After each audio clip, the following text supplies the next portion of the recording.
Should airlines offer kid-free flights? Would you pay more? The Bar Talk debate begins, live on the Brew.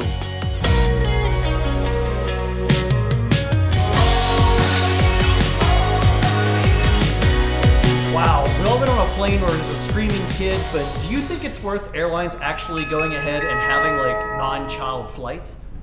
I think you should have to pay at least twice as much to have a kid on the flight. If they're under 10 years old, at least twice as much. If they're a screaming baby, then you have to pay 3 times as much. It does not take a village to raise a child. That's some old antiquated bullshit. We're all paying for our own individual seat and our own individual piece. Thank you. I think there's two parts to this thing because it can be handled in a way where the airlines can make money. Two things. Number one, they should offer child-free flights, but it doesn't need to be from every state in America, but definitely from like Las Vegas, yes. LA, yes. New York, yes. All right, Orlando, Disney area, no. I think you pretty much know you're flying down that you're going to get a bunch of kids on your plane. But other cities around the U.S. definitely, like, I was on a red eye from Vegas one time with a kid that wouldn't stop screaming for 5, 6, 7 hours. You know, when you've had a hangover in a city like that, that's too much for anyone to handle. And I think sometimes, first off, I'm not a parent, so I'm not going to go down this road. I know you have to travel with a family, but there's sometimes where kids just aren't ready to fly. Grandma Merle doesn't need to see the kid at 4 months old, and everybody else in that flight's going to be miserable. So you understand, the parents are going to be miserable, the passengers are going to be miserable, the kid's miserable. Nobody wins except Grandma Merle, who gets to see the kid for a couple hours. Everybody else got to travel for all this time. So that's why I'm saying, yes, there should be child-free flights. It's definitely from select cities, and I hope and pray your city's selected. But the thing is, Grandma Merle can see their kid on FaceTime. We have HD video right now. And the other thing I disagree with you on is what city gets to dictate this? Because there's a lot of people who feel like this everywhere. Yes, you and me live in New York, in Vegas, where that's the overwhelming majority of people. But what people in Atlanta or Orlando don't want to just have a peaceful flight?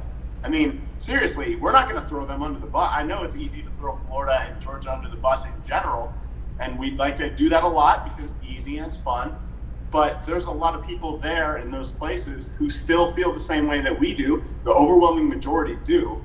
And so why should they have to suffer for these ignorant few people? That's my question. Yeah, and what brought this discussion up, when I flew back from Colorado last year, there was a family, I think it was 5 in front of us, and 3 of the kids were very young, mom and dad, completely stressed out. The one kid was freaking out before the plane even took off. The flight attendant comes to the guy and says, if your kid doesn't calm down, you're not going to be able to take this flight. Well, the guy freaked out, you're not telling me I'm getting off this plane, I paid for my kid, went ballistic. So the parent was just as much of a child as the kid was. And what happened? That kid screamed all the way from Denver to Newark, New Jersey here, almost the entire way. It finally shut up like the last hour. And throw the whole family off. If the dude did that shit in the beginning, throw him off right then. You could tell it was going to happen right then and there. I mean, that's on you.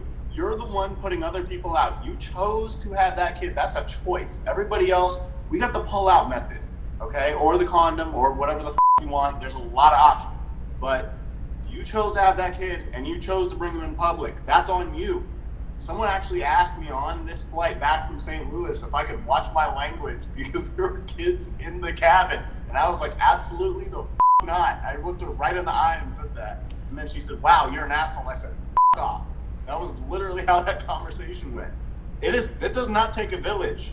It takes you and you alone.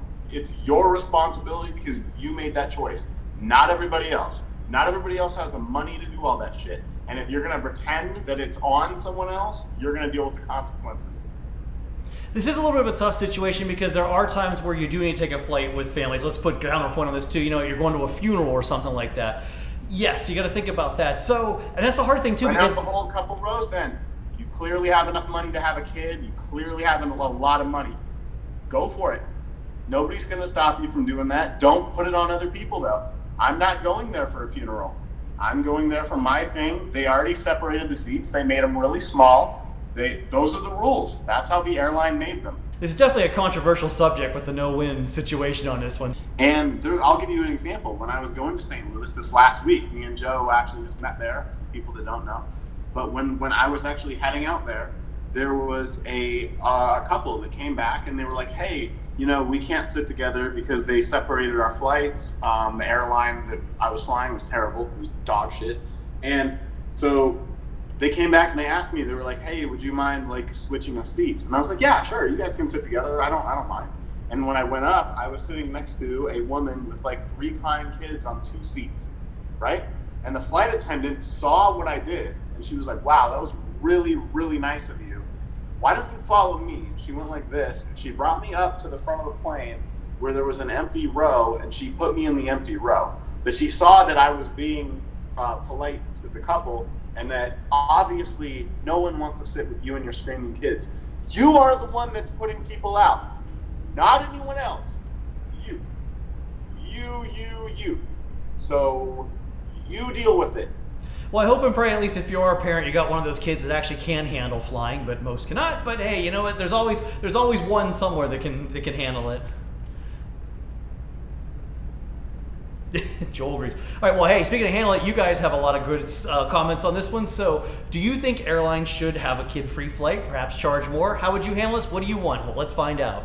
Because Rudy says, absolutely, kids age limit up to 12. As soon as they hit the teens, then no. Bilal DM123 says, if they are under 10. Craig says, 100%, full price for a 2-year-old is insane. Interesting point. And Starman says, yes, please. I would pay up to $200 more for a child-free flight. I understand families need to travel, but do I need to hear a screaming kid for 8 hours on a red eye? It seems to me that some parents don't take other passengers into consideration when booking. Wow, that's a shots fired on that one. Sometimes though the airlines do, your flight gets canceled and you're stuck on a really bad flight. You got to connect. So sometimes that is on the airlines, but I don't know. Starman there, some interesting points. And then Craig also saying too, paying full price for a kid. That's also another thing too. Why would you pay an adult price? No, I think most people are agreeing with me. It's not so much that we should have to pay $200 more for a flight. It's that they should have to pay $400 more, and you need to send your kid on a submarine. Oh, no. Bring back Hooters Air. Remember Hooters Air? I think that was $1 only. I mean, sure, you don't expose your kids to that, but hey, Hooters Air. It's a fine restaurant. The chicken wings are good. But more of your comments. Tori says, how about a drunk, entitled feeling person free flight? Oh, that's good. And Good Poor comments, the kids aren't the problem. It's the animals who recline their seats and take off their shoes I'd like to avoid. Well, I guess there are other things we do got to think about in these flights too. If we're going to go after kids, yes, I guess we also have to go after the idiots too. That's fine. We used to have flights where we didn't have to worry about either one of these things. But yes, they made everything so small, and so they charge so much for all this, and then you also get delayed, and you end up with some big fat motherfucker that slinks over into your seat and hasn't showered in 4 days and drools on your arm. I mean, there's a whole lot of problems. Yes, we can bitch about all that shit, but this specific issue is about the kids, and the kids need to be restrained by their parents. Let's be real. Most of us don't have kids. We can't afford to have them. You can afford to have them. You can go ahead and afford to correct that problem.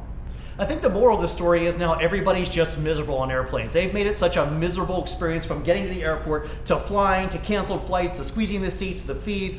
What used to be luxurious is now just a flat out shit show. It's really an awful, right. And that's why people are getting angrier and have less tolerance now for something like this. I think we got to basically kind of press Control Alt Delete in the whole system here and reboot that. Maybe think about passenger comfort, but instead we're worried about making a profit. So the whole thing, well, capitalism. So we had that, and now it's gone, and now so this is what we have to deal with. And you're not wrong about anything that you said, but hey, that's what they want. They want to make more money. You have to deal with it a little bit more. And one final comment here is from Rock for Guitar, and he says, that should be a separate section for parents and children at full price. I've had kids next to me screaming for 4 hours straight in a flight. I love kids, but this is maddening and unfair to paying customers. If you can't control your kids to a reasonable degree, drive. Rock for Guitar there, giving you an ultimatum there. Wow, drive. Well, I kind of gave that same ultimatum. I mean, drive, put them in a submarine, pay extra, and pay for the whole 9 rows. That's fine. You can clearly afford a lot more than the rest of us can. If we can't afford kids and you can afford to pay for all that shit. If we can pay for tips, you can pay for the 9 rows when you have a kid.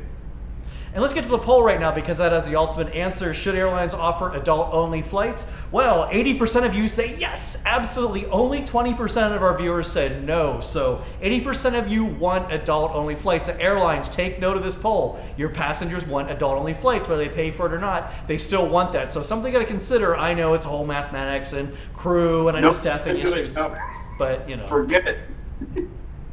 So you're saying it probably won't happen? The elections where it would have happened are past us, and it is not going to ever happen. Let's move on.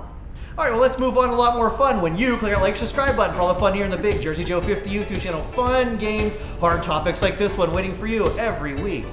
And yeah, I know this is a tough one. Again, it's bar talk. It's just something, a conversation you'd have in a bar, especially when you have a little alcohol and you get a little bit more loose with your answers. But you know, when you've had a really bad flight with an 8-hour screaming kid, you're going to want some really hard alcohol. Have we had a good flight anytime soon? Have we had a good flight, though? It's been a while. I gotta admit, it's been rough lately. Yeah, it's been a while, and there's no signs of that getting any better anytime soon. Hope and pray, though. Hope and pray. Yeah, I guess. All right. Well, Jersey Joe, I and you saying thanks for watching. Thanks for all your great comments, and we'll see you next time. I hope. More game show fun as we guess super zoomed in picks for Amazon gift cards. What is it really in spin to win?